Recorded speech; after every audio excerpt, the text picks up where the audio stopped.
In the quiet cold of an Alaskan winter night, the sky was suddenly split by a blaze of unnatural light.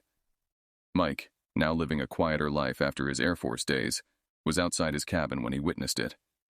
A burning object streaked across the heavens, its trail of fire cutting through the stars before it crashed into the frozen forest a few miles away.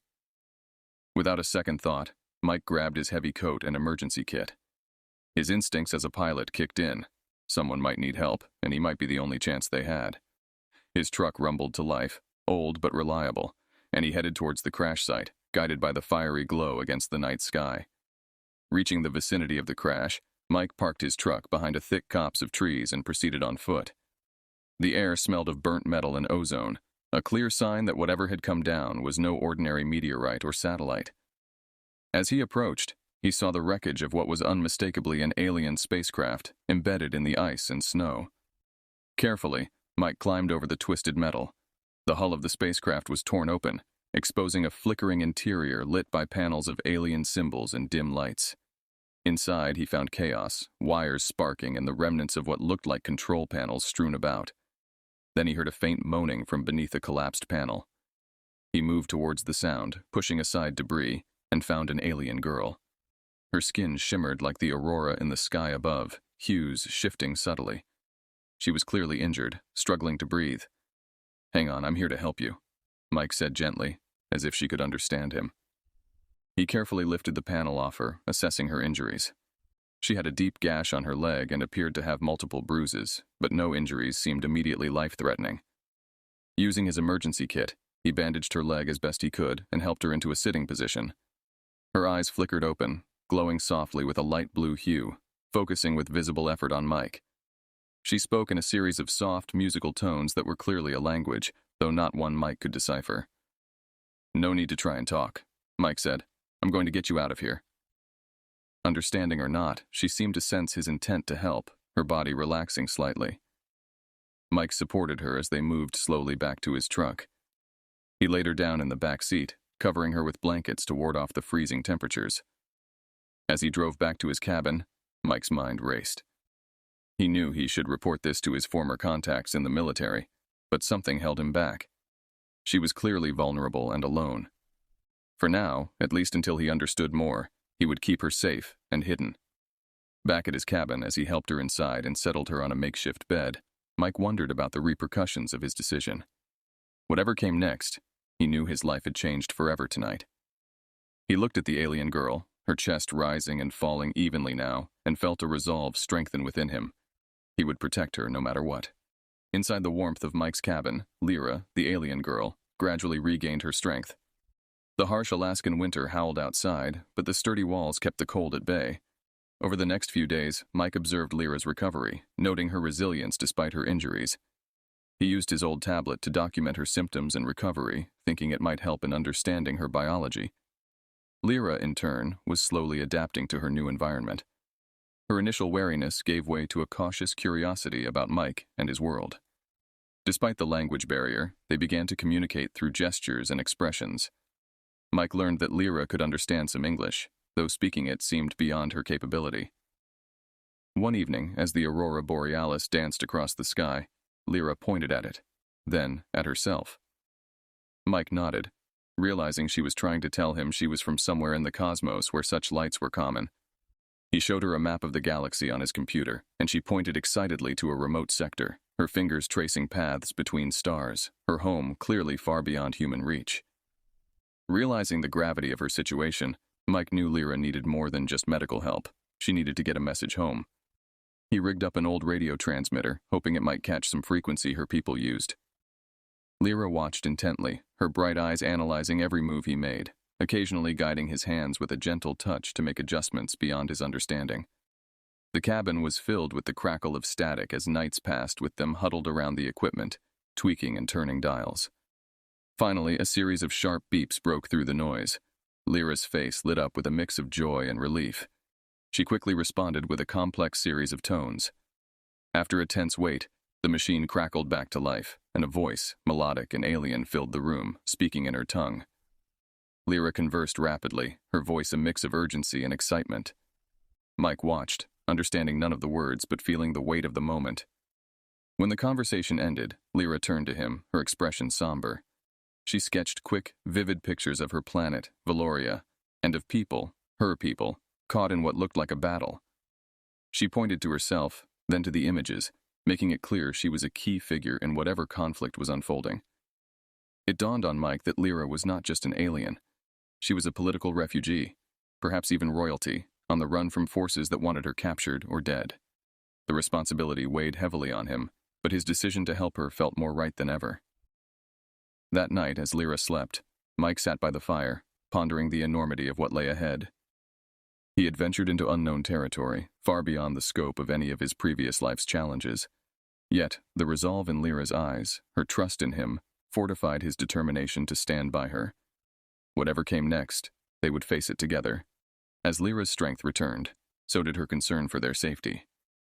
The news of the alien craft's crash had not gone unnoticed, and it was only a matter of time before curiosity or hostility drew unwanted visitors to Mike's doorstep. They needed to move, and soon. Early one morning, as the first light of dawn crept across the snowy landscape, Mike loaded his truck with supplies. Lyra, now able to walk with some assistance, followed him closely, her senses sharp to any sign of danger. Mike decided they would head deeper into the wilderness to an old hunter's cabin he knew about. It was isolated, off the grid, and would offer them a temporary haven. As they drove through the winding forest roads, Lyra's anxiety was palpable.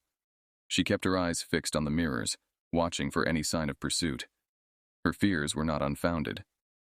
A sleek, dark vehicle, out of place in the rugged terrain, appeared behind them.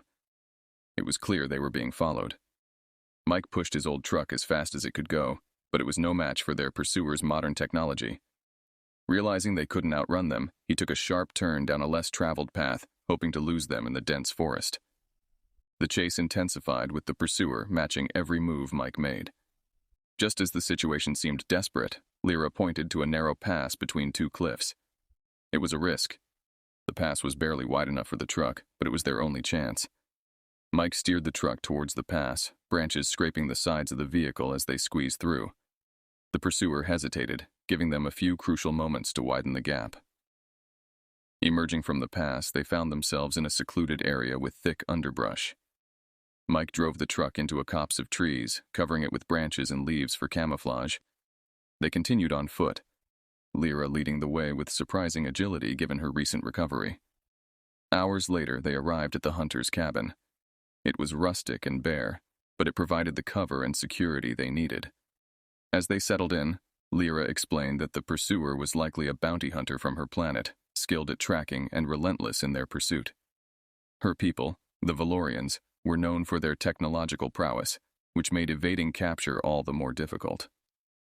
Mike set up perimeter alarms and traps, not just relying on his military training, but also on the survival skills he had honed over years in the Alaskan wilderness. Lyra, meanwhile, constructed a rudimentary communication device from parts she salvaged from her ship's wreckage that she had insisted on bringing along. Her plan was to send a distress signal to any Valorian ships that might be in the vicinity of Earth, hoping her allies were out there, searching for her. That night, as they watched the cabin's perimeter from the safety of its wooden walls, a new bond formed between them, forged in the crucible of shared danger. They were no longer just a man and an alien. They were comrades, each fighting not just for Lyra's cause, but for each other's survival. The days following their narrow escape were filled with restless vigilance. Mike and Lyra had managed to avoid detection, but the threat loomed like a shadow over their fragile sanctuary. As they prepared for what might come next, Mike knew they needed help, more resources, and allies. Determined to broaden their defensive capabilities, Mike contacted some old acquaintances from his Air Force days, people who had left the service under mysterious circumstances and were rumored to have encountered non-human technology. If anyone would understand and believe their situation, it would be them. Within a few days, two of his former comrades, Jack and Sophia, arrived at the cabin. Initially skeptical, their doubts vanished when they met Lyra and heard her story. They were fascinated by her technology and sympathetic to her plight. Both had experienced encounters with unexplained aerial phenomena during their service and had been part of a covert group investigating such incidents. Sophia, who had a background in communications technology, immediately set to work with Lyra on enhancing the alien communication device. Jack, meanwhile, began planning defensive strategies, setting up more sophisticated perimeter alarms and camouflaging their location from aerial and ground surveillance. Their combined efforts paid off one evening when Lyra's communication device, upgraded with components Sophia sourced, picked up a faint signal. It was a coded message from a Valorian scout ship hidden in Earth's orbit, searching for any sign of Lyra. The message was clear.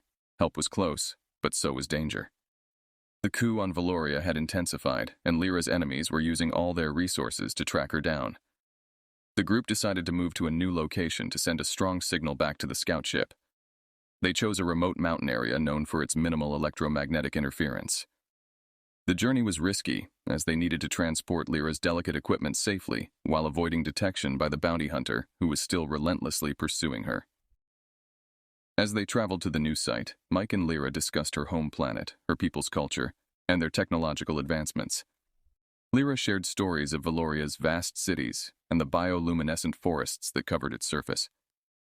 Mike, in turn, shared his own stories of Earth, its diverse cultures, and the natural beauty he'd experienced. Their exchange deepened their bond, bridging the gap between their worlds. Upon reaching the mountain site, the team worked tirelessly to set up the communication relay. Jack and Sophia patrolled the area, while Mike and Lyra focused on aligning the device with the coordinates provided by the Valorian scout ship. After several tense hours, the device lit up, and a stable connection was established. Lyra's message was sent, a call for extraction, and a report of the political turmoil on Valoria. Now all they could do was wait for a response, hoping that their signal had reached the right ears and that help would come soon. In the quiet mountain night, under the watchful gaze of the stars, the group settled in, aware that the coming days would bring new challenges. But for the first time since her arrival, Lyra felt a spark of hope, fortified by the unlikely alliance of Earthlings standing with her. The mountain hideout provided temporary solace, but the group knew their safety was precarious. They spent their days enhancing the site's defenses and preparing for the possibility of an encounter with the bounty hunter. Lyra's distress signal had been sent, but the response from her people remained agonizingly elusive. One morning, as Mike surveyed the area, he noticed an anomaly on one of the monitors, unexpected movement patterns that suggested they were no longer alone in the wilderness. Someone, or something, was methodically searching the area. The bounty hunter had picked up their trail again. Quickly gathering the group, Mike outlined a plan. They needed to outsmart the bounty hunter using decoys and misinformation. Jack and Sophia set about creating false trails leading away from their hideout, while Mike and Lyra worked on a more technological approach. Using parts from the communication device, they assembled a series of small, drone-like gadgets capable of emitting signals that mimicked Lyra's unique biosignature. They deployed these drones in various directions, hoping to confuse any sensors the bounty hunter might be using. Meanwhile, Lyra felt a surge of determination. Despite her longing for her home, she had grown to admire Earth's rugged landscapes and the resilience of its people, qualities she saw reflected in Mike. Together, they fortified their bond, turning their shared struggle into a profound alliance. As night fell, the group monitored their traps. Hours passed with no sign of the bounty hunter, but they remained vigilant, rotating watch duties. Suddenly, just before dawn, one of the monitors displayed a brief but intense scuffle. One of the decoys had been intercepted. Using the surveillance feed, they tracked the bounty hunter's movements. He was alone, which gave them a slight advantage. Mike devised a risky plan. They would intercept him at a narrow pass nearby, where Jack and Sophia had prepared an ambush. As they positioned themselves, the tension was palpable. The bounty hunter, cloaked in advanced stealth gear, was more formidable than they had anticipated. However, the element of surprise was on their side. As he entered the pass, Sophia triggered a net trap, momentarily entangling him. The bounty hunter quickly recovered, slicing through the net with a device that emitted a concentrated beam of energy. Before he could fully free himself, Jack and Mike closed in. The confrontation was brief. The bounty hunter, though skilled, was outnumbered. They subdued him, and under the threat of further resistance, he finally yielded.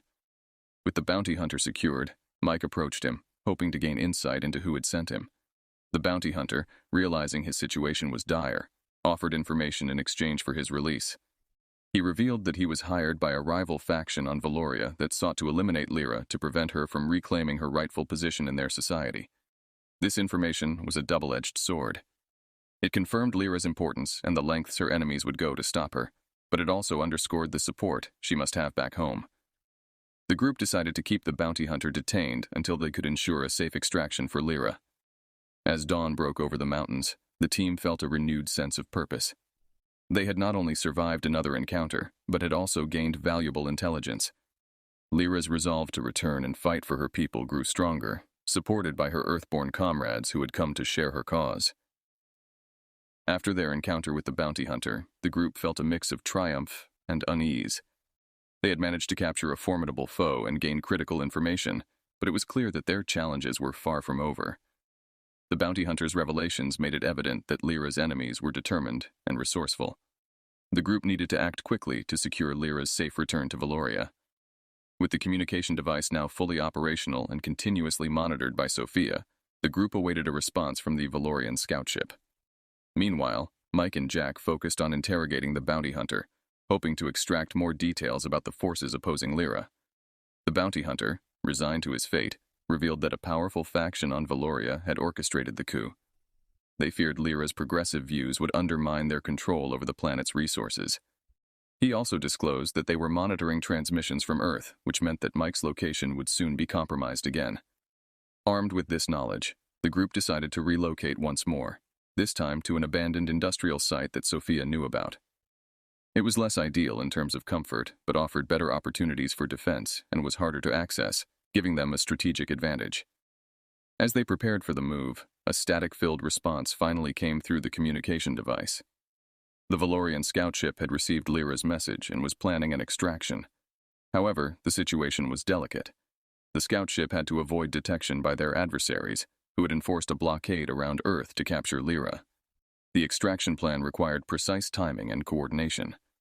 The scout ship would be able to briefly break through the blockade and reach a specific set of coordinates within a narrow time window. Lyra and the group would need to be at those coordinates at exactly the right time. The group worked tirelessly to prepare. Lyra, feeling the weight of her impending return, shared more about her hopes for her planet. She envisioned a Valoria where power was distributed more equitably and technological advancements were used for the benefit of all its inhabitants, not just the elite. Her determination inspired everyone, strengthening their resolve to see her mission through. The day of the extraction arrived. The group reached the designated coordinates, a secluded clearing far from any usual paths. They set up a perimeter, while Lyra positioned herself in the open, making herself visible to the scout ship's sensors. As the time approached, tension mounted. Everyone was alert, scanning the skies and the surroundings for any sign of interference. Then, amidst a quiet that felt almost surreal, a faint hum grew from a whisper to a roar. The scout ship, cloaked and barely visible, descended towards the clearing. Suddenly, sensors triggered an alarm. Another ship was approaching, no doubt sent by the faction opposing Lyra. The group braced for a confrontation, but just as the enemy ship appeared, the scout ship unleashed a barrage of non-lethal countermeasures that disoriented the attackers, buying enough time for Lyra to be beamed aboard her ship. As Lyra ascended, she turned to Mike and the others, her eyes conveying a depth of gratitude and promise. The scout ship vanished as quickly as it had appeared, leaving behind a whirlwind of leaves and a group of Earthlings who had just altered the course of an alien civil conflict. Mike, Jack, and Sophia watched the sky, their hearts heavy but hopeful. They had done more than their part, proving that humanity could indeed stand with the universe's other races as equals and allies. As they packed up to leave the clearing, they knew this adventure would change their lives forever in ways they couldn't yet imagine. As the scout ship carrying Lyra disappeared into the stars, Mike felt a mix of relief and melancholy wash over him. He, Jack, and Sophia had returned to their makeshift base, each lost in their thoughts about the events that had unfolded. Lyra was safe, on her way to reclaim her rightful place in Valorian society, but her absence left a palpable void. The days that followed were filled with a quiet, reflective atmosphere. Mike spent long hours staring at the sky, wondering about Lyra's fate and the future of her world. He thought about her vision for Valoria, her hopes for peace and justice, and how different yet similar her struggles were to those on Earth. One evening, as the sun dipped below the horizon, casting a golden glow over the rugged landscape, Mike's satellite phone buzzed to life. It was a message from Lyra, sent from her scout ship as it orbited a safe haven far from Valorian space. she was preparing for the challenges ahead, gathering her allies and planning her return to power. Her message was brief, but filled with warmth and determination. Mike shared the message with Jack and Sophia, who were packing up equipment and discussing their next moves. The news lifted their spirits and affirmed that the risk they had taken, the alliances they had formed, were for a cause that continued beyond their direct involvement. The trio decided it was time to disband their temporary camp. They needed to return to their lives, to the anonymity that had protected them but would now serve as a shield against any fallout from their actions. As they loaded the last of their gear into the truck, Mike proposed a final toast. They gathered around a small fire, the night crisp and clear. "To new friends across the stars, and to hopes worth fighting for," Mike said, raising his flask. Jack and Sophia echoed his sentiment, each feeling a sense of accomplishment and a curiosity about what the future held for them. After returning to his cabin, Mike found himself unable to resume his old routine. The adventure had changed him, expanded his world in ways he couldn't have imagined. His home, once a sanctuary, now felt too small, too isolated. He started researching, learning more about space, about other reported encounters with alien life, and about humanity's place in the broader universe. Weeks turned into months, and Mike's restlessness grew. He began attending conferences, connecting with other like-minded individuals who believed in the existence of extraterrestrial life and the importance of preparing for a future where Earth was part of a larger community of planets. One morning, as Mike reviewed articles from a recent symposium on interstellar relations, another message from Lyra arrived. Her tone was hopeful. She had secured a position of influence and was beginning to implement the changes she had dreamed of. She spoke of Valoria, now on the path to recovery and unity, and extended an invitation. "Come see the fruits of our labor," she wrote. "See the Valoria I'm fighting for." Mike sat back, the possibility of traveling to another planet, of seeing Lyra again, igniting a new spark within him. The idea was daunting, but thrilling. He realized that his journey with Lyra was not over. It was just entering a new phase. Determined, Mike began making preparations. He reached out to contacts he had made, exploring the logistics of interstellar travel. As he set the wheels in motion for his next great adventure, Mike felt a deep sense of purpose. He was no longer just a witness to history. He was a part of it, a bridge between Earth and the stars. As he packed for his journey to Valoria, he felt ready for whatever lay ahead, driven by the promise of reunion and the endless possibilities of the universe. The journey to Valoria was unlike anything Mike had ever imagined. As Earth faded into the distance behind him, he felt both a sense of loss and profound excitement. The stars ahead were no longer distant points of light, but gateways to new experiences, to a reunion that had seemed impossible months ago. When Mike's ship finally entered Valorian space, he was struck by the beauty of Lyra's world. Valoria was a planet of vibrant colors, with sprawling cities that glimmered under the light of its twin suns and vast, luminous forests that stretched into the horizon. His heart raced as the ship descended towards the capital, where Lyra was waiting for him.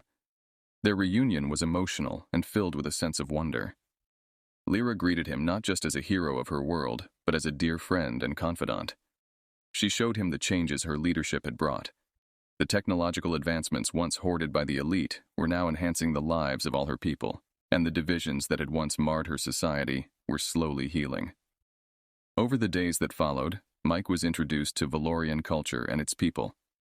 He attended assemblies where policy reforms were discussed, visited academic institutions that were researching interstellar travel and environmental preservation, and walked through marketplaces where Earth's influence was already visible in the exchange of goods and ideas.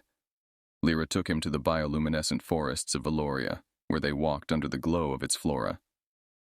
It was here, in this surreal landscape, that they found a moment of peace. Lyra spoke of her plans for the future, her hopes for an alliance with Earth, and her dream of a galactic community where beings from all worlds could share knowledge and live in harmony. As they stood watching a sunset that painted the sky with colors no earthly sunset could match, Lyra turned to Mike. She reached for his hand, her touch gentle yet filled with an unspoken promise. "I knew from the moment you saved me that our fates were intertwined," she said. "Not just ours, but our worlds." Mike looked into her eyes, seeing the leader she had become and the friend he had cherished. "I was just a man who found an alien in the woods," he replied, smiling. "But now, I see a future I want to be part of. With you, with Valoria. They spent more time exploring Valoria together, each day strengthening the bond between them and between their worlds. Mike's journey, which had started with a crash landing and a fight for survival, was now weaving him into the fabric of Valorian society. As his visit drew to a close, the question of his return to Earth loomed large. But in his heart, Mike knew his place was here, on Valoria, with Lyra. His life on Earth seemed a distant memory as he embraced his new role in this expansive universe. The chapter of his life that began with an unexpected crash had led him here, to a promise made under alien skies, a promise of shared destinies and a shared future. Mike and Lyra stood together, looking up at the stars that had once separated them, but now held the promise of their combined dreams, a testament to the power of courage, friendship, and love across the stars.